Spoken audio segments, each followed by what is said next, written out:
Welcome into this community update, everyone. I'm Isaiah Buchanan, and it's Friday, so we're talking with none other than the coolest chick in freight, Mary O'Connell. Mary, thank you for joining us today.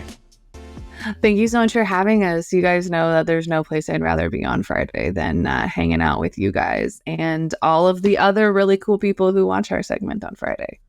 I mean, we are some pretty cool people, if I do say so myself. But you also had on some pretty cool people on Running on Ice this week. Can you kind of give us a little bit about who you talked to and what you got into this episode? Yeah, so we talked to, I guess the OG guys of Cool, Polar Leasing. So it's kind of a division within Polar King, or it's a company within Polar King, who, as everyone knows, is the OG Polar Refrigerated people. But we talked to Bart Tipman and Joe O'Keefe, and it was a lot of fun kind of breaking down exactly what Polar Leasing does and how it's different than Polar King, and really just kind of had some fun getting into the leasing aspect of, using refrigerated and freezers just kind of as a temporary solution. So, Mary, what would you say is one of the things that maybe you took away from this episode that maybe you didn't know before going into it? I did not know how many things need to be kept cold, and I did not think that when you go to, for example, like if you go to rehab your kitchen, you just maybe plug your fridge in the garage or outside or whatever. But when hospitals or food storage facilities or other things go under construction, all of those sub-zero, all of those sub-zero things that are kept in a freezer, well, they have to go somewhere. And you can't just take the freezer that's inside the hospital and wheel it outside and stick it on your back porch.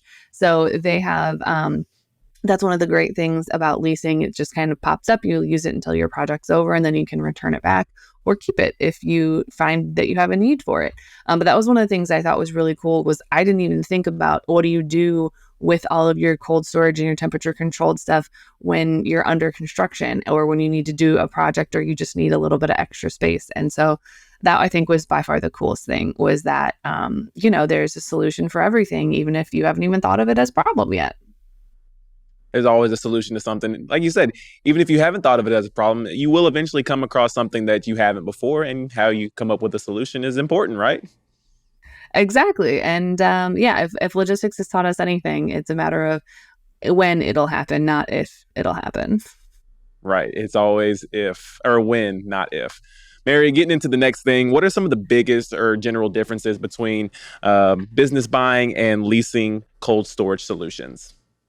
So the biggest thing is, more often than not, when it comes to kind of needing a lease situation, is that you only need it for a short period of time. So whether it's a construction project or maybe it's your peak season and you just need a little bit of extra space, or it's insert a whole bunch of host of reasons here. The biggest advantage for leasing is, or the biggest reason that you would lease is because of that temporary solution, is that you don't need the structure to be around permanently for a significant period of time, maybe a month, 2 months, or just a year. That's where that leasing solution is incredibly crucial, because if I only need something for a couple months, I'm not going to go out and buy a whole expensive unit if I can just rent one for a short period of time. And the best part about the leasing program is that, if your project runs long or you need it for longer, you just keep leasing it. You don't have to, it's not like, I'm going to lease it for 6 months, and then at month 7, they're like, okay, we take it back now if you still need it. Like, you can obviously continue to lease it.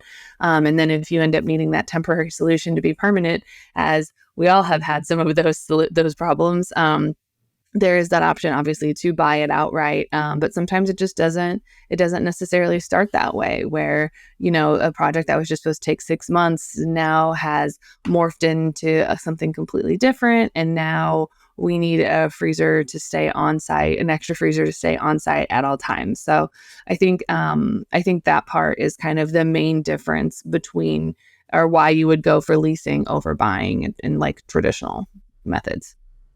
So you already kind of talked about leasing a little bit. Beyond the time a walk-in would need, is there a difference or an advantage to leasing versus purchasing a walk-in? Yeah, it's really that temporary solution kind of thing. It's also the mobile part of it. So, when you buy it, you have to really know where it's going to go. It's brought on site, it's built there, it goes into a specific spot. Well, the good part about leasing is that they can have it delivered and set up within like 15 or 20 minutes. And the thing comes completely clean. You don't have to worry about cleaning it. And you just basically, for lack of a better comparison, you just plug it in and it's ready to go after it gets to temperature that you set it at. But the really cool thing, so a lot of times when you lease, sometimes you think that, oh, you're not going to get the same product that you would if you bought it, but it is the exact same product. It's just you're only using it for a temporary or a shorter period of time. But that being said, a lot of the Polar King units that everybody is very familiar with and has gotten accustomed to it, those are the same that you're leasing. And the really cool part about it is that you can set it to any temperature. So it's not necessarily like I'm leasing this unit and I'm going to keep it at 32 degrees Celsius or 32 degrees Fahrenheit.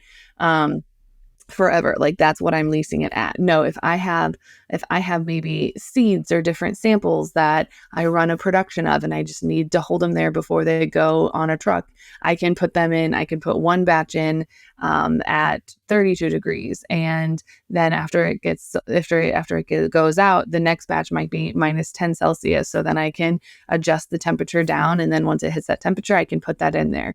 That is one of the really cool things that they have about these leasing freezers is that, you have complete control over the temperature. So it's not like you're locked in to, oh, I'm going to lease this unit for X amount of months at this temperature. It's completely customizable to whatever your business needs. The ability to adjust for any situation is pretty important for a customer, I would assume. Mary, are there, in terms of walk-in coolers and freezers, are there any trends that you've seen develop or are developing right now?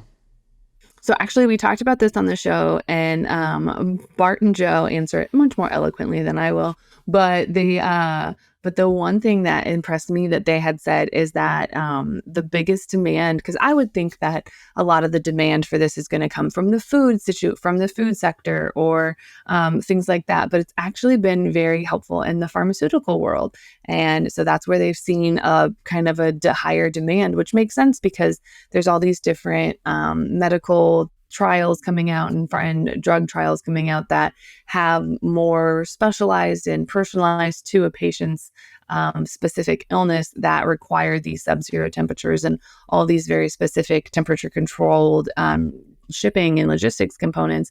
So I'm not surprised, but I am surprised that that's kind of one of the growing sectors, just because I didn't expect it. But then once you kind of stop and think about it, you're like, actually, that does make a little bit of sense.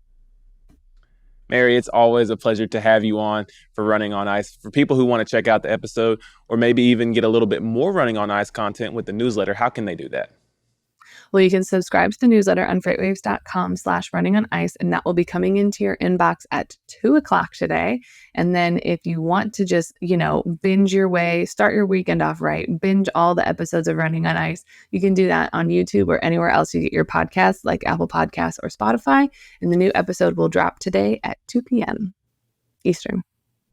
Mary, thank you so much for joining us today. It's always a pleasure to have you on. Thank you guys so much. Have a great weekend.